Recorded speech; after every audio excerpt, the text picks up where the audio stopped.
America के राष्ट्रपति Donald Trump को चस्का लग गया है। उनको मजा आने लगा है टैरिफ के जिन को बोतल से बाहर निकालने का, दुनिया को डराने का, धमकाने का, हड़काने का, अमेरिका की ताकत बताने का और फिर आहिस्ते से मुस्कुरा करके उस जिन को बोतल के भीतर डाल देने का। वो इसलिए भी है क्योंकि उनको लग रहा है कि बहुत सारे जो बड़े बड़े तुर्रम खान थे उनके दरवाजे आकर के गिर गए, घुटनों के बल आ गए। उन्होंने कहा कि मालिक मुख्तार, आप जैसा चाहते हैं वैसा कर लीजिए, लेकिन हमारे ऊपर ऐसा जुल्म मत कीजिए, इतना टैरिफ तो हम सही नहीं पाएंगे। और वो पीठ के बड़े मजबूत ऊंचे कंधे के लोग, उनका जिक्र मैं करूंगा, लेकिन वो तमाम देश जो अभी नहीं मान रहे हैं, उन तमाम देशों के लिए उन्होंने कहा कि जिन हमने अभी बोतल के भीतर रख दिया है, हफ्ते भर बाद खोलेंगे। 1 अगस्त नहीं, 7 अगस्त को अब यह जिन्न बाहर निकलेगा, इसलिए हफ्ते भर का समय है। आप लोग सोच लो, जैसा मैं कहता हूं वैसा मान लो। और अब ट्रंप ने 25% और एक्स्ट्रा टैरिफ भी हिंदुस्तान के ऊपर लाद दिया है, यानी कुल मिलाकर के 50%। इसके सरकारी आदेश पर उन्होंने दस्तखत कर दिया है। और ऊपर से तुर्रा ये कि भारत ने बदले की कोई भी कार्रवाई की तो यह टैरिफ और बढ़ सकता है। इसके लिए उन्होंने 21 दिनों की मियाद तय की है कि इन 21 दिनों के बाद यह नया टैरिफ लागू हो जाएगा हिंदुस्तान के ऊपर। डोनाल्ड ट्रंप को लगता है कि अमेरिका का राष्ट्रपति होने का मतलब यह है कि दुनिया उनके इशारे पर नाचेगी। एक सुख है जो उनको भोग लेना चाहिए, इसके बाद तो नसीब होगा ही नहीं कि वो दुनिया के मालिक मुख्तार हैं। दुनिया को जैसे चलाएंगे दुनिया वैसे चलेगी, जिसको जो कहेंगे वो वैसा कर लेगा। लेकिन हालात वैसे हैं नहीं। आज की तारीख में जो समय है, उस समय के सामने बहुत सारे देश बहुत आगे निकल गए हैं और उनकी हैसियत को डोनाल्ड ट्रंप साहब थोड़ा कम करके आंकने लगे हैं, या किसी मुगालते में। और यह मुगालता उनको हिंदुस्तान को लेकर के भी है, गलतफहमी भी आप कह सकते हैं। दुनिया का सबसे पुराना लोकतंत्र है अमेरिका, और अमेरिका के राष्ट्रपति आज की तारीख में है डोनाल्ड ट्रंप। और भारत जो दुनिया का सबसे बड़ा लोकतंत्र है, उसके प्रधानमंत्री हैं नरेंद्र मोदी। दोनों देशों के हित एक दूसरे के आमने सामने आकर के खड़े हो गए हैं। और नरेंद्र मोदी कहते रहे कि हिंदुस्तान अब वो देश नहीं है, पानी बहुत बह चुका है। आज की तारीख में दुनिया का चौथा सबसे ताकतवर अर्थव्यवस्था के लिहाज से देश है, और उसी तरह की सैन्य ताकत भी है। हिंदुस्तान अब आंख से आंख मिला करके बात करता है, और अपने लोगों के हितों की बलि वो किसी भी कीमत पर नहीं चढ़ा सकता है। डोनाल्ड ट्रंप को लगता है कि वो अमेरिका की खातिर जो चाहें वो कर सकते हैं, जिसे चाहें रगड़ सकते हैं। उनका अपना एक मुगालता है या खुशफहमी है। अब ये खुशफहमी बेवजह नहीं है। जो मैंने कहा कि बहुत ऊंचे कंधे के लोग और बहुत मजबूत रीढ़ के लोग भी वहां झुक गए, सलामी ठोकने लगे। उन देशों का जिक्र मैं पहले करता हूं, उसके बाद मैं भारत पर आता हूं कि भारत के साथ अमेरिका का जो टकराव है वो कहां कहां है। और अमेरिका भारत के बीच में यही टकराव रहा, रास्ता नहीं बना, तो भारत की सरकार के सामने विकल्प क्या क्या होंगे। पहले आते हैं उन देशों की तरफ जो अमेरिका के बड़े करीबी और मित्र देश कहे जाते हैं। ब्रिटेन। दुनिया में कहीं भी लड़ाई हो जाए, जंग हो जाए, कोई मुश्किल या संकट आ जाए, अमेरिका वहां पहुंच जाए तो पीछे पीछे ब्रिटेन भी पहुंच जाता है। पिछलग्गू देश माना जाता है। और उस ब्रिटेन के ऊपर डोनाल्ड ट्रंप ने कहा कि हमने 41% टैरिफ डाल दिया। वहां हड़कंप मच गया, हाथ पांव फूलने लगे, क्योंकि ब्रिटेन का एक्सपोर्ट अमेरिका को जो होता है वो लगभग 21 लाख करोड़ का होता है। अमेरिका जो अपने यहां से एक्सपोर्ट करता है ब्रिटेन को, वो लगभग 12,60,000 करोड़ का है, यानी कि ब्रिटेन ट्रेड प्रॉफिट में है। उसने कहा कि मालिक मुख्तार, आप जो चाहें जैसे चाहें, बस आप बोलिए करना क्या है। डोनाल्ड ट्रंप ने कहा कि दो काम कर दो, बीफ और इथेनॉल, इनके ऊपर जो टैक्स है उसको फ्री कर दो। ब्रिटेन अमेरिका के लिए एक नया बाजार बीफ और इथेनॉल के लिहाज से तैयार हो गया। एक मुनाफा तो डोनाल्ड ट्रंप ने ब्रिटेन में से ही कमा लिया। और यह भी कमाल देखिए कि वहां जो स्टील, एल्युमिनियम, इन दोनों के ऊपर जो 50% टैरिफ टैरिफ पहले डाला था, उसको गिरा करके 25% किया। लेकिन 25% है, बाकी सामान के ऊपर 10% है, लेकिन एल्युमिनियम और स्टील इन दोनों के ऊपर 25% है। ब्रिटेन अमेरिका को एक्सपोर्ट करेगा तो 25% का टैरिफ लगेगा। अब जापान। जापान उतना ही करीब है जितना ब्रिटेन। दूसरे विश्व युद्ध के बाद से जापान के साथ नजदीकी बढ़ी, या यूं कहें कि जापान ने अमेरिका के साथ अपनी नजदीकी बढ़ाई। ये वही अमेरिका है जिसने जापान के ऊपर परमाणु बम गिराया था। ये वही अमेरिका है जिसके हमले के बाद या जिसके कहर के बाद जापान की पीढ़ियां लगातार तरसती रहीं, तड़पती रहीं, अपंग जाहिल पैदा होती रही। ये अमेरिका है। उसी अमेरिका ने जापान को कहा कि तुम्हारे ऊपर 25% टैरिफ, जैसे हिंदुस्तान के ऊपर। जापान ने भी कहा कि हमारा कारोबार बहुत बड़ा है अमेरिका के साथ, और लगभग 11,40,000 करोड़ का सामान जापान अमेरिका भेजता है और 7,77,000 करोड़ का सामान अमेरिका से मंगाता है। यानी कि इंपोर्ट अमेरिकी गुड्स का उसके यहाँ 7,77,000 करोड़ का है, और एक्सपोर्ट अमेरिका को उसका 11,40,000 करोड़ का है। जाहिर है कि वहां फायदा है। उस फायदे की खातिर उसने अमेरिका की शर्तें मानी, डोनाल्ड ट्रंप की मानी। डोनाल्ड ट्रंप का मतलब यह है कि अमेरिका द ग्रेट, दुनिया में एक ही राजा रहेगा, उसी की छत्र छाया में दुनिया के तमाम देश रहेंगे। इस तरह की मानसिकता, इस तरह के मकसद के साथ डोनाल्ड ट्रंप चल रहे हैं। वो क्या है, कैसे हैं, बाद में। तो जापान ने क्या कहा? जापान ने कहा कि ठीक है, हम आपकी बात मानते हैं, करना क्या होगा? तो कहा कि अब जो शर्तें हैं वो तुम मानो। उन शर्तों के मुताबिक 45 लाख करोड़ का इन्वेस्टमेंट, 45 लाख करोड़ का इन्वेस्टमेंट जापान अमेरिका में करेगा। तो पूछा कि कैसे करोगे? तो 100 बोइंग विमान जापान अमेरिका से खरीदेगा, और वहां जो हथियार, गोला बारूद बनाने वाली कंपनियां हैं अमेरिका की, उन कंपनियों के साथ जो अभी तक का कारोबार था सालाना, वो $14 अरब का था, उसको बढ़ा करके $17 अरब जापान ने कर दिया। इस तरीके से अमेरिका का बाजार या अमेरिका का कारोबार बढ़ गया, जापान के कारण भी, ब्रिटेन की तरह। यूरोपियन यूनियन, नेटो का मेंबर यूरोपियन यूनियन है। वो तमाम देश मिलकर के दुनिया में एक अपना अर्थतंत्र विकसित किए हुए हैं, और वो अमेरिका के साथ मिलकर के चलते हैं। उनके अपने जो साझा हित हैं, उन साझा हितों की खैर ख्वाही या उनकी रखवाली अमेरिका करता है। उनको लगता है कि अमेरिका ही हमारा लीडर है, और यह जब तक है तब तक हमको कोई नुकसान नहीं है। उस यूरोपियन यूनियन पर डोनाल्ड ट्रंप ने कहा कि कोड़ा तुम्हारे ऊपर भी गिरेगा, और 30%। हाहाकार मच गया। वहां भी कंपनियों के भीतर कोहराम हो गया। ये क्या है, 30% टैरिफ? तो कहा कि हाँ मान लो, अगर नहीं मानते हो तो फिर उसके बाद तो देखेंगे। तो मानने में क्या है? मानने में यह है कि यूरोपियन यूनियन ने कहा कि 3 साल में अमेरिका से 64 लाख करोड़ रुपए की एनर्जी खरीदेगा। 64 लाख करोड़ रुपए की एनर्जी यूरोपियन यूनियन खरीदेगा, और 51 लाख करोड़ का वो इन्वेस्टमेंट करेगा अमेरिका के भीतर। अब ये बताइए कि यूरोपियन यूनियन जो एक्सपोर्ट करता है अमेरिका को, वो 50 लाख करोड़ का है। अमेरिका जो एक्सपोर्ट करता है यूरोपियन यूनियन देशों को, वो 30,70,000 करोड़ का है। लेकिन 50 लाख करोड़ का एक्सपोर्ट, और आप 3 साल के भीतर 64 लाख करोड़ की बिजली खरीदेंगे, एनर्जी खरीदेंगे, और 51 लाख करोड़ का निवेश करेंगे। ये कमाया है डोनाल्ड ट्रंप ने यूरोपियन यूनियन के जरिए। इसलिए उनको मजा आ रहा है। एक जो सैडिस्टिक प्लेजर होता है उसको एंजॉय कर रहे हैं। इसी तरीके से उन्होंने बाकी देशों के साथ, चाहे वो साउथ कोरिया हो या मलेशिया हो, इन देशों के साथ भी उन्होंने दबाव डाला है। उन देशों ने भी अमेरिका की शर्तें मानी हैं, और अमेरिका को इन शर्तों के मान जाने से या इन देशों के घुटनों के बल आ जाने से बहुत फायदा हुआ है। डोनाल्ड ट्रंप को लगता है कि उनका अपना कारोबार जो देश का है, उसकी माली हालत है, वो कई गुना बढ़ सकती है अगर टैरिफ के इसी डर के कारण मैं अपनी शर्तों के मुताबिक दुनिया के दूसरे देशों को भी ला करके टेबल पर बिठा दूं और उनसे हामी भरवा लूं। तो हिंदुस्तान के साथ टकराव बड़ा है, क्योंकि दुनिया का सबसे बड़ा बाजार है, और दुनिया के सबसे बड़े बाजार हिंदुस्तान के साथ वो चाहते हैं कि दो तरह के कारोबार जो हैं वो खुल जाएं। लेकिन उनके खुलने से पहले भारत एक बात मान जाए। वो एक बात है रूस के साथ तेल और डिफेंस का साजो सामान खरीदने का, कि तुम मत खरीदो।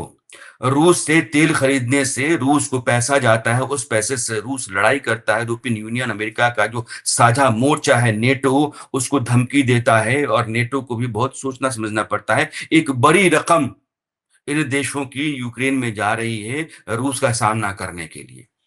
इसलिए रूस की कमर अगर सीधी है, रीढ़ में अभी ताकत है, तो उसकी एक बड़ी भूमिका भारत की रही है।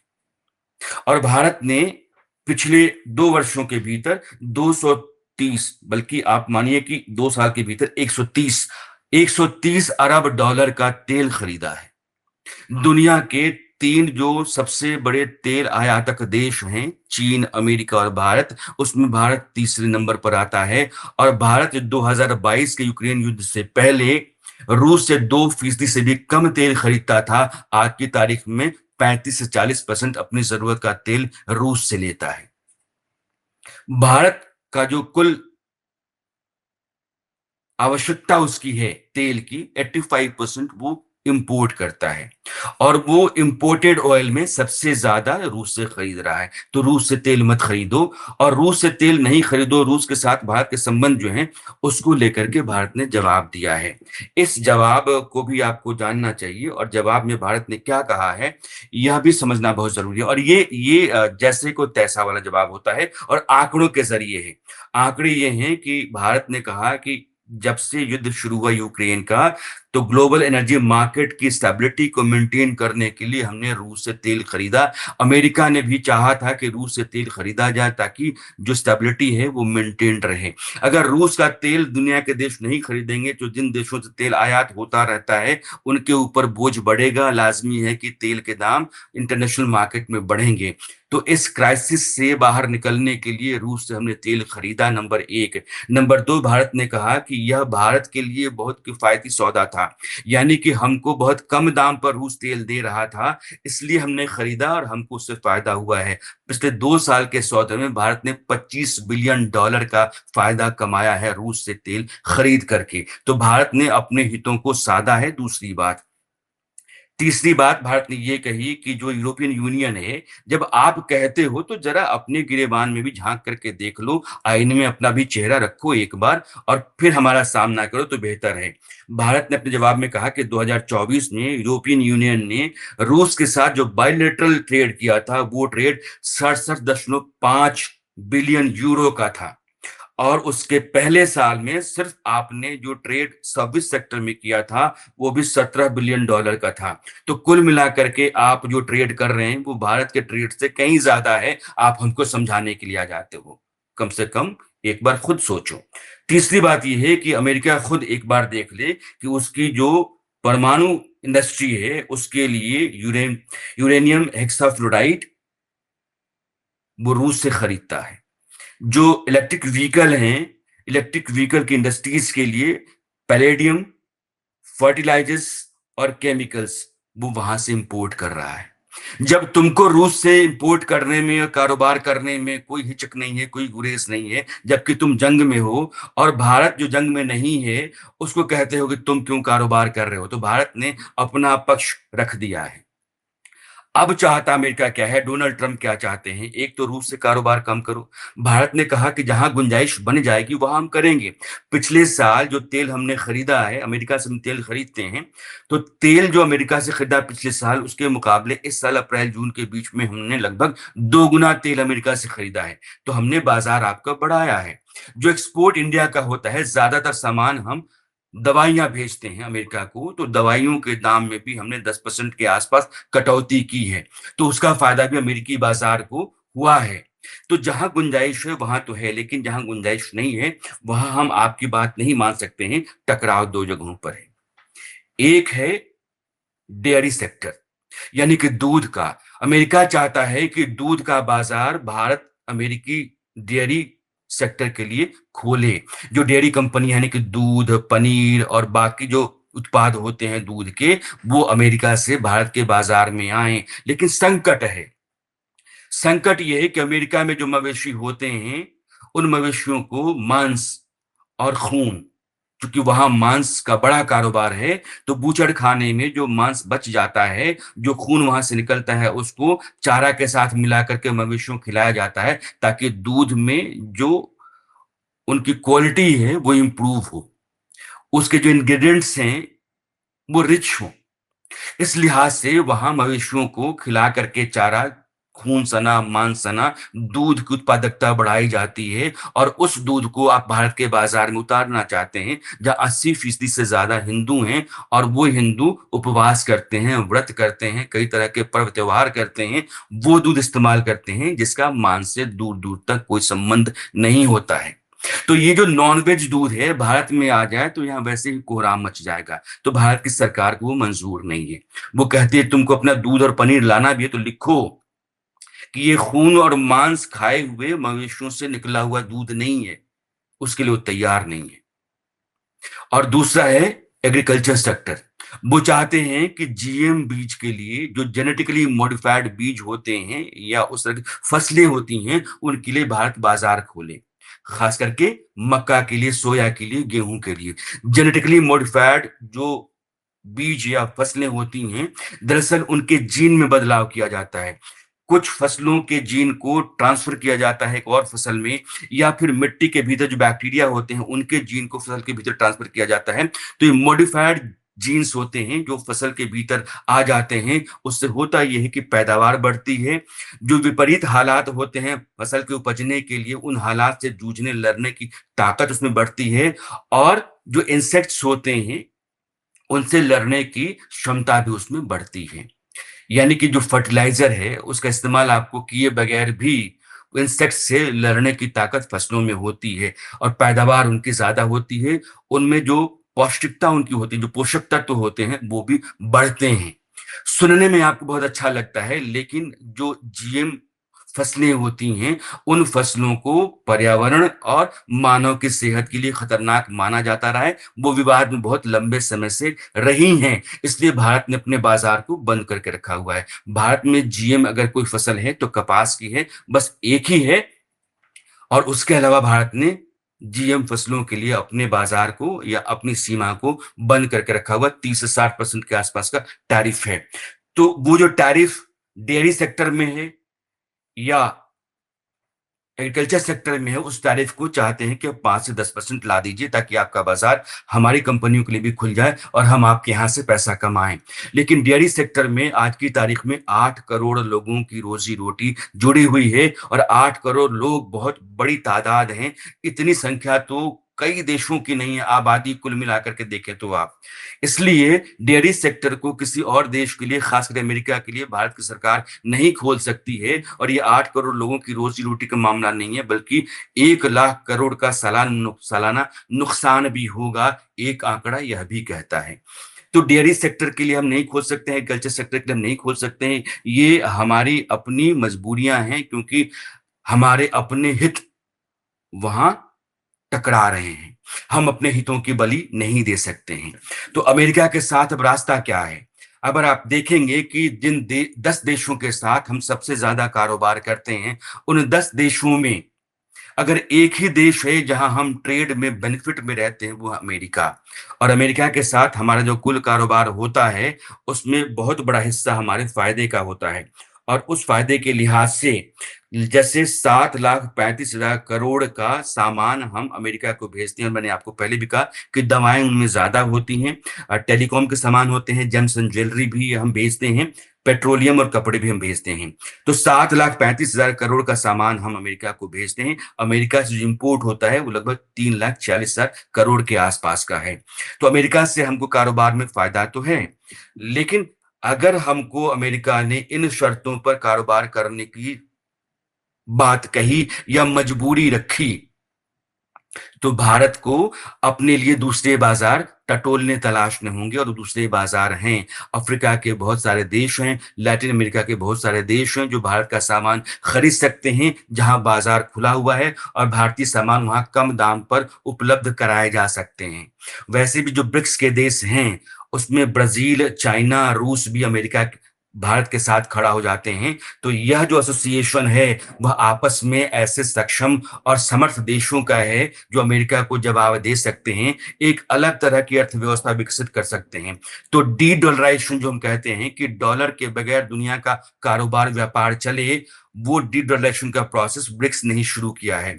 और ब्रिक्स के इन देशों के आपसी कारोबार से भी अमेरिका को नुकसान पहुंचेगा, और यह देश दूसरे महादेशों के भीतर भी एक दूसरे के सामान के लिए जगह बनाते हैं, तो अमेरिका को उसका बहुत बड़ा नुकसान होगा, उसकी कमर पर बड़ी चोट होगी। इसलिए डोनाल्ड ट्रंप को अगर लगता है कि वो दुनिया के मालिक मुख्तार हैं और वो जो चाहें जैसा चाहें वैसा कर सकते हैं, उनके पास तो बोतल में जिन्न है, वो टैरिफ का निकाल करके और दुनिया भर में हड़कंप मचा देंगे, सबको डरा देंगे, ऐसा नहीं है। एक मुगालते में हैं, बहुत सारी सच्चाइयां हैं जो अमेरिका के हक में हैं, बहुत कुछ है जो अमेरिका दुनिया के कई देशों का बना बिगाड़ सकता है, लेकिन दुनिया के बहुत सारे ऐसे देश जो आपस में साझेदारी करके चलें तो अमेरिका का बहुत कुछ बिगाड़ सकते हैं, यह भी बड़ा सच है। इसलिए यह लड़ाई 7 अगस्त से किस मोड़ पर जाएगी और किस तरफ जाएगी, इसका फिलहाल कोई अनुमान नहीं लगा सकता है, लेकिन सरकार के स्तर पर तैयारियां हैं और पीछे बहुत सारी तैयारियां हैं। इसलिए 7 अगस्त के बाद जो हालात बनेंगे उस पर भी नजर रखना और उसकी चर्चा करना जरूरी होगा। फिलहाल मुझे दीजिए विदा। नमस्कार।